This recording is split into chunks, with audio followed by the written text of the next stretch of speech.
Good morning, everyone. Our today's lecture is on the RL series circuit numerical. That means the numerical which is depends upon the RL series circuit. Firstly, you have to note down the statement of numerical. An AC series RL circuit and AC series RL circuit is made up of is made up of resistor resistor that has a resistance that has a resistance value of value of 150 ohm. That means your capital R is equal to 150 ohm. एकदा repeat करा ना ma'am. Okay, listen carefully. And AC series circuit, AC series RL circuit is made up of is made up of resistor that has a resistance value that has a resistance value 150 ohm. That means the value of resistance, that is the capital R, is equal to 150 ohm. And an inductor and an inductor that has an inductive reactance that has an inductive reactance. Inductive reactance is denoted by capital XL and its value is equal to inductive reactance is equal to 100 ohm. That has an inductive reactance value of 100 ohm. 100 ohm. Then calculate calculate the impedance calculate the impedance and phase angle of the circuit. Calculate the impedance and phase angle of the circuit. Clear participants? Numerical सगळ्यांनी note केलंय? Yes, ma'am. Yes, ma'am. Okay. Yes, ma'am. First ma'am एक tell me the formula. तुम्ही Calculate the impedance. Z calculate करायचं आहे. And secondly phase angle. That means the phi. या दोन value तुम्हाला calculate करायच्या आहे. So firstly to calculate the impedance. Impedance जर कॅल्क्युलेट करायचा असेल तर तुम्ही मला पहिले इम्पेडन्सचा फॉर्म्युला सांगा. Z is equal to, tell me the formula for impedance for RL series circuit. RL series circuit जर असेल तर फॉर्म्युला काय असतो Z चा? Tell me from your side.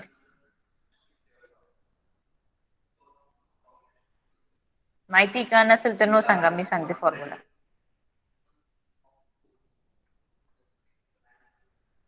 Student reply करा.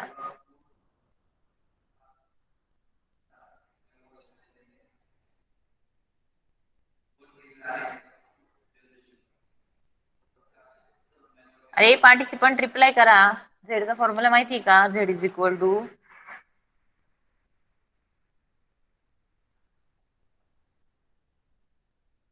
ठीक आहे. Z is equal to R plus J X L हा तुमचा फॉर्म्युला आहे. नोट करा सर्वांनी.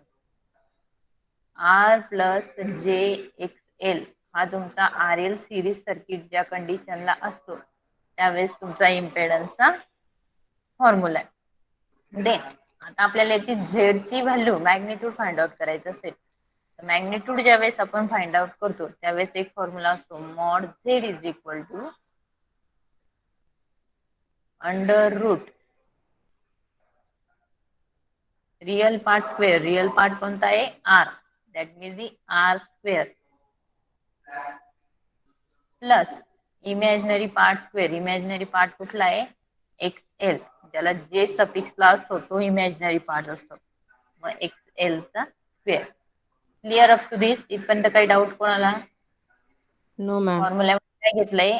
R square plus XL square.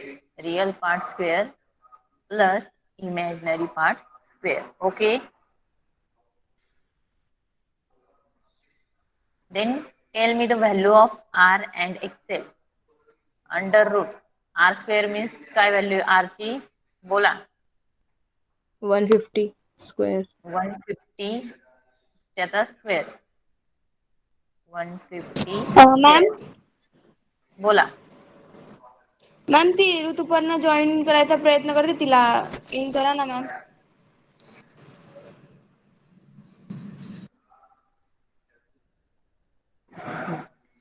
Then tell me the value of XL. Plus sign as it is. XL is equal to किती value दिली आहे? 100. That means the 100 square. Firstly आता तुम्ही ज्या वेळेस हे न्यूमरिकल सॉल्व्ह कराल 150 स्क्वेअर करून घ्यायचा प्लस त्यामध्ये 100 स्क्वेअर. 100चा स्क्वेअर ही व्हॅल्यू पहिले कॅल्क्युलेट करायची आणि मग त्या टोटलचा स्क्वेअर रूट घ्यायचा. कॅल्सीवर डायरेक्ट पुट करायचं नाही. तुम्ही जर पहिले अंडर रूट घेतलं आणि ह्या व्हॅल्यू पुट केल्या तुम्हाला ब्रॅकेट प्रॉपरली टाकता येत असेल तर डायरेक्टली कॅल्क्युलेशन करायची. आता याचा आन्सर काढा. 150 स्क्वेअर 22,500. प्लस किती आलाय आन्सर? मॅम म्हणजे स्क्वेअर सांगितलं मी असं. नाही स्क्वेअर नाही, टोटल आन्सर काढा डायरेक्टली. 150 स्क्वेअर 180 येतोय मॅम. 100 स्क्वेअर याचा स्क्वेअर रूट घ्या आणि मला डायरेक्ट मॉड झेडची व्हॅल्यू सांगा काय येते. मॅम बोला. 180 total. Okay very good. 180 is the answer. therefore mod z is equal to 180. आले सर्वांचा आन्सर असं? Yes ma'am. Yes ma'am. 180 ohm. This is the answer number first. हे तुमचं फर्स्ट आन्सर कॅल्क्युलेट झालं. काही डाऊट कोणाला याच्यामध्ये असेल तर विचारा. मॅम तुम्हाला परत एकदा एक्सप्लेन करा ना.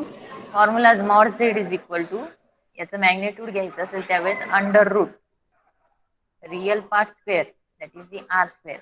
Imaginary part square that is the XL square. एकदम सिंपल फॉर्म्युला. दोन्ही याचं फक्त मॅग्नेट्यूडला अंडर रूट मध्ये स्क्वेअर घेतलेलं आहे. Okay. Yes ma'am. Okay. Then next is to find out the phi. Phi is the nothing but the your phase angle. Phi is equal to tan inverse. Formula लक्षात घ्या. Tan inverse in bracket. न्यूमरेटरला always तुमचा imaginary part असतो. That is the XL. Imaginary part XL upon real part that is the R. Phi is equal to tan inverse imaginary part upon real part. Then put these two value in this equation is equal to tan inverse. Tell me the value of XL. 100. 100 okay. 100. And tell me the value of R. 150. 150. करा हे calculation कॅल्सीवरती. tan inverse 100 upon 150. काय answer येते ते सांगायचं. 33.6. किती? 33.6 येते ma'am. Very good. Yes ma'am. 33.6 is your angle. Clear? काय doubt numerical मध्ये कोणाला? डिग्री हा इथे अँगल सिम्बॉल इंडिकेट केल्यावरती. Clear participant? Yes ma'am. Okay. Then write down the next numerical. For the series RL circuit, for the series RL circuit shown in figure,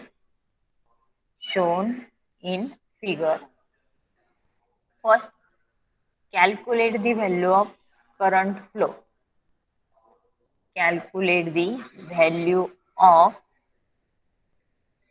current flow. Second,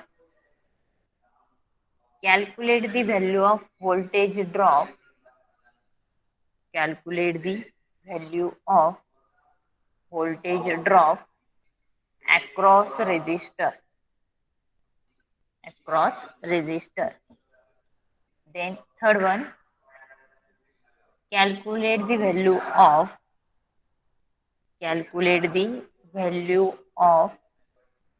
voltage drop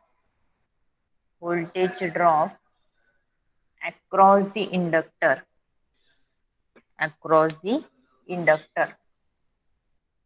Fourth one, calculate the circuit phase angle.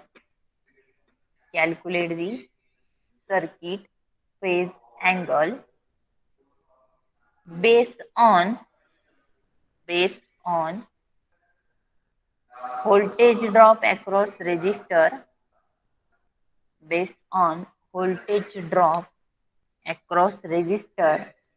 and inductor. Fifth one, express all the voltage in polar notation. Express all the voltages in polar notation.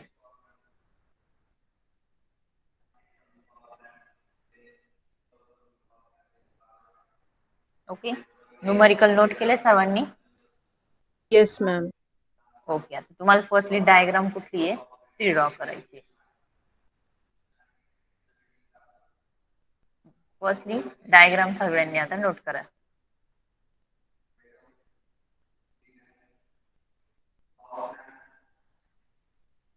RL series circuit आहे, म्हणजे तुमचा पहिले काय येणार आहे, तुमचा resistance.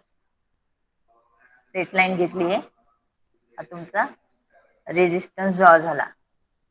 त्याच्या in series मध्ये आपल्याला आता इंडक्टर ड्रॉ करायचा आहे, म्हणजे हा एल झाला.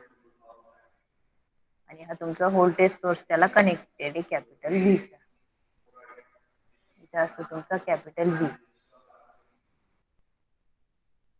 ही डायग्राम सगळ्यांनी तुमच्या नोटबुक मध्ये ड्रॉ करा. आर ची व्हॅल्यू दिली आहे, आर इज इक्वल टू 150 आणि XL is equal to 100. R is equal to 150, XL is equal to 100. ही डायग्राम मध्ये नोट डायरेक्टली दिलेले value.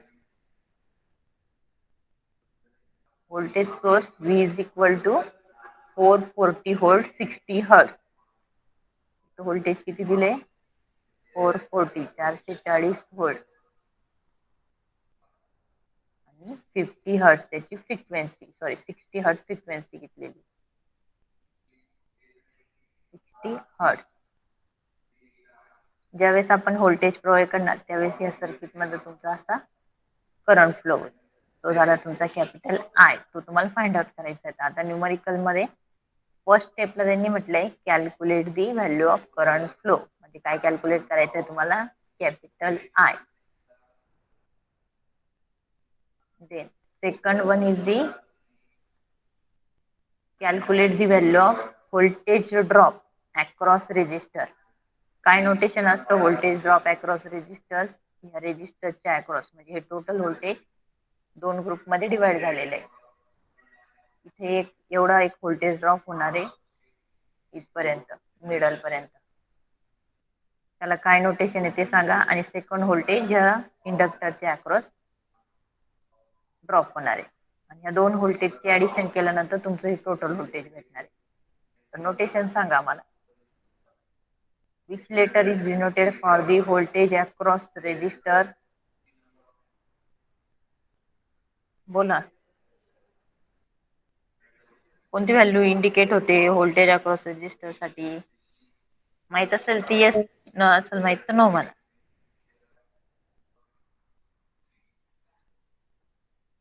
Tell me.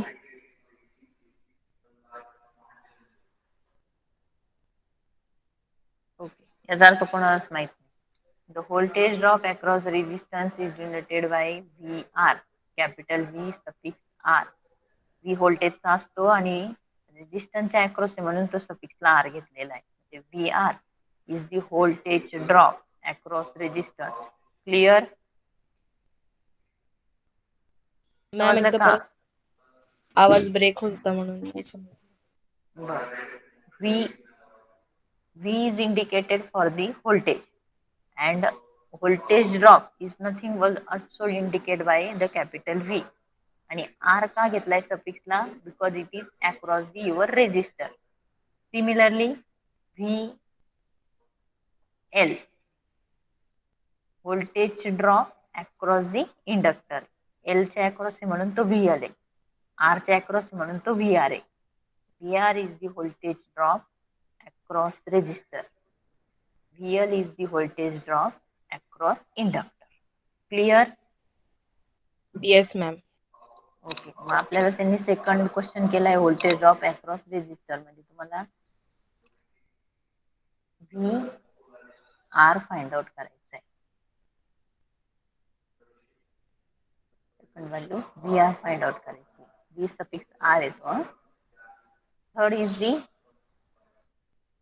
Voltage drop across the inductor. म्हणजे नेक्स्टला तुम्हाला VL फाइंड आउट करायचं आहे पुढच्या स्टेपला. Then in the next value, calculate the phase angle based on the voltage drop across resistor and inductor. म्हणजे phase angle calculate करायचा आहे. म्हणजे अगेन तुम्हाला काय करायचं आहे, फाय फाइंड आउट करायचं आहे.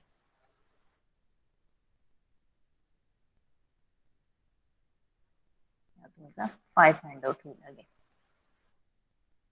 आणि या सगळ्या व्हॅल्यूचं नोटेशन लास्टला आपल्याला फेजर डायग्राम वरती इंडिकेट करायचं आहे. लास्टला काय म्हटले त्यांनी, express all the voltages in polar notation. म्हणजे तुम्ही फेजर डायग्राम ड्रॉ करता RL सिरीज सर्किट साठी, त्यावरती हे नोटेशन सगळे इंडिकेट करायचे. ठीक आहे, समजलं इथपर्यंत सगळ्यांना? Yes ma'am. ओके. तर सर्किट मध्ये झेड ची व्हॅल्यू पण ऑलरेडी दिलेली. Z is equal to 180 ohm असं डायरेक्टली इंडिकेट केलेलं आहे इथे. झेड इज इक्वल टू, या दोन व्हॅल्यू वरनं आपल्याला झेड काढता येईल, पण तो गिव्हन मध्ये डायरेक्टली दिलाय 180 ohm. Z is equal to 180 ohm. तर फर्स्ट स्टेप आहे, सपोज तुम्हाला करंट कॅल्क्युलेट करायचा आहे एसी सर्किट साठी. तर करंटचा फॉर्म्युला जनरली ओम्स लॉच्या अकॉर्डिंगली असतो. V is equal to IR. हा ओम्स लॉ आहे, हा सगळ्यांना माहित असेल बरोबर. V is equal to IR हा ओम्स लॉ आहे, सगळ्यांना माहिती का? येस. तर पण आता ह्याच्यामध्ये आपल्याला हा फक्त रेजिस्टन्स हा कधी ज्यावेळेस आपलं डीसी सर्किट असतं त्याच वेळेस आपण कन्सिडर करतो. पण आपल्या इथं डीसी प्लस एसी म्हणजे ज्यावेळेस इंडक्टन्स येतो तेव्हा ते एसी सर्किट मध्ये कन्सिडर होतं. मग ही जी आर आहे, तर आरच्या ऐवजी व्हॅल्यू येते V is equal to I into Z. Z का घेतला मी इथे? बिकॉज ऑफ एसी सर्किट, म्हणजे ज्याच्यामध्ये रेजिस्टन्स पण येतो आणि इंडक्टन्स पण. आपण झेडचा फॉर्म्युला असं लिहितो, Z is equal to R plus J X L और एक्स सी. म्हणजे त्यामध्ये हा इंडक्टिव्ह पार्ट म्हणजे एसीचा पार्ट पण असतो आणि डीसीचा पार्ट पण असतो. हे दोन्ही आपल्याला एकाच याच्यामध्ये कुठे भेटणार? झेड मध्ये. या दोघांची ऍडिशन केली तर झेड भेटतो. म्हणून मी आरच्या ऐवजी डायरेक्टली काय घेतलाय तुमचा झेड घेतलाय. V is equal to I into Z हा फॉर्म्युला आहे for the your AC circuit. समजलं हे मॉडिफिकेशन काय केलंय? जर हे प्युअरली डीसी सर्किट असतं म्हणजे हा इंडक्टर इथे कनेक्टेड नसता तर इथे व्हॅल्यू 0 आल्या असती आणि R is equal to Z directly. म्हणजे आपण directly V is equal to I R हाच फॉर्म्युला कन्सिडर केला असता. समजतंय का? Participant reply.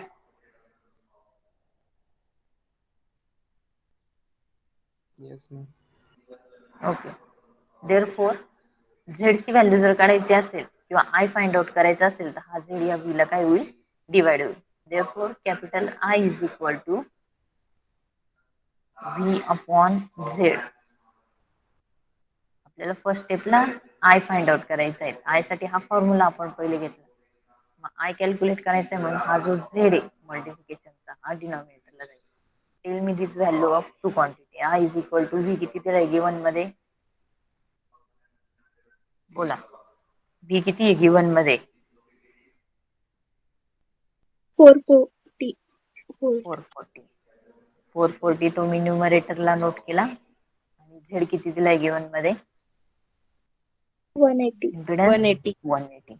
करा कॅल्क्युलेशन. 440 डिवाइड बाय 180 किती येतो तुमचा आय? मॅम 2.4. 2.4 exactly correct. 2.4 एम्पियर हे झालं तुमचं first answer. Clear up to this? काही डाऊट असेल तर विचारून घ्या. क्लिअर? फर्स्ट आन्सर समजलंय? Yes Yes. Ma'am. Okay. Then आता नेक्स्ट स्टेपला काय कॅल्क्युलेट करायचं आहे? व्ही एल कॅल्क्युलेट करायचं आहे. फर्स्टली व्ही आर घेऊ आपण. व्ही आर मीन्स काय? Voltage drop across this resistor. ह्या रेजिस्टन्स मधनं करंट पण फ्लो होतोय आणि त्याचा रेजिस्टन्स आहे. V is equal to I R हा तुमचा फॉर्म्युला आहे व्होल्टेज ड्रॉप साठी. V is equal to I R. I ची व्हॅल्यू आणि रेजिस्टन्सची व्हॅल्यू ह्या दोघांना मल्टिप्लाय केलं की तुमचा हा व्ही आर भेटणार. तो सेम करंट परत या इंडक्टर मधनं पण फ्लो होतोय. मग ज्यावेळेस आपल्याला हा व्हीएल कॅल्क्युलेट करायचा असेल तर व्हीएलचा फॉर्म्युला कसा मॉडिफाईड होईल? आय इंटू ही जी काही एक्सेलची व्हॅल्यू असेल ती. पहिल्या केसला आय इंटू आर आणि दुसऱ्या केसला आय इंटू एक्सेल. याच्या अक्रॉस व्होल्टेज काढायचं असेल तर करंटची आणि रेजिस्टन्सची मल्टिप्लिकेशन. या इंडक्टरच्या अक्रॉस व्होल्टेज काढायचं असेल तर हा करंट इंटू हा इंडक्टिव्ह रिॲक्टन्स. समजलं? दोन्ही सर्किट मधनं सेम करंट फ्लो होतोय, फक्त व्हॅल्यू चेंज होत आहे. पहिल्या केसमध्ये रेजिस्टन्स आहे म्हणून त्या रेजिस्टन्सला आपण दोघांना मल्टिप्लाय करून त्याच्या अक्रॉस व्होल्टेज काढणार according to this formula. Second केसला काय? सेम रेजिस्टन्स सेम करंट ह्या इंडक्टिव्ह सर्किट मधनं पण फ्लो होतोय म्हणून हा करंट आणि ही एक्सेल ह्या दोघांचं मल्टिप्लिकेशन केलं की याच्या अक्रॉस व्होल्टेज भेटणार. इथे फॉर्म्युला काय? V R is equal to I into R. I ची व्हॅल्यू किती मग सांगा? 2.4. 2.4. मग ती पुट करा तिथे. 2.4 मॅम 370 इक्वल आन्सर टू येतोय. ओके 2.4 इंटू रेजिस्टन्सची व्हॅल्यू किती घेतली? 150. 150. 150. आणि किती आला आन्सर मग? 370. 370. 17 का 70? 70. 70 एक्झॅक्टली करेक्ट. 170 व्होल्ट हे त्याचा आन्सर आहे. सेम आता नेक्स्ट स्टेपला आपल्याला फाइंड आउट करायचं आहे व्ही एल. हा व्ही आर झाला. आता पुढच्या स्टेपला तुमचा काढायचा आहे व्ही एल. मग काय फॉर्म्युला येईल व्ही एल साठी? I into XL. Very good. V L is equal to I into X L. Put both the value in this equation. I किती मग? 2.4. 2.4 आणि एक्सेल ची व्हॅल्यू 100. करा कॅल्क्युलेशन आणि सांगा किती येतं answer? 240. 240. Yes correct. Ma'am 240. Yes. 240 volt हे झालं second answer. Clear? This is the V R, yes. This is V R. त्यानंतर आपल्याला स्टेपला आपल्याला फाइंड आउट करायचं आहे फाय. इथपर्यंत क्लिअर आहे? सर्वांना काही डाऊट असेल तर विचारून घ्या. त्याच्यानंतर मी सेम क्लिअर करेल आणि पुढच्या याच्यावर घेते. Clear up to this? Yes Yes. Ma'am. Okay. Then next step to find out the phi. फायचा फॉर्म्युला काय सांगा? आता आपण जर फाय कॅल्क्युलेट करायचं असेल तर फॉर्म्युला काय असतो त्याचा?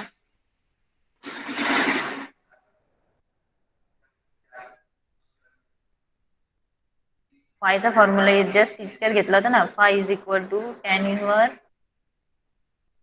Tell me.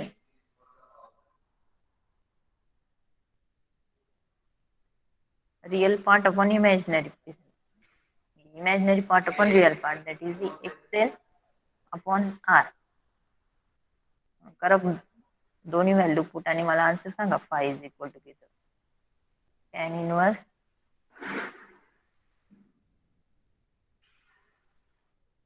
एक्सेलची व्हॅल्यू बोला किती आहे? 100. 100. आणि आर ची व्हॅल्यू किती आहे? 150. 150. करा हे कॅल्क्युलेशन आणि फाय किती येतो ते सांगा.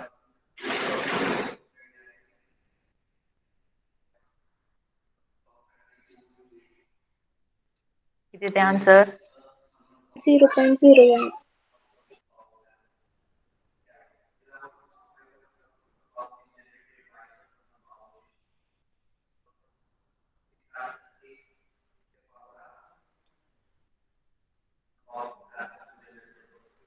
0.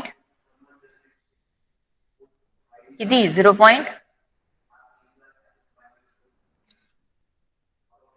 0.01.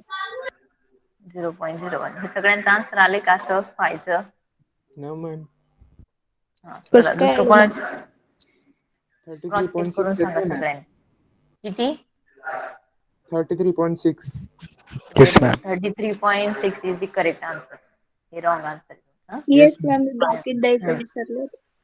y is equal to 33.6 म्हणजे 6-7 समथिंग अशी व्हॅल्यू आलेली असेल, बरोबर का?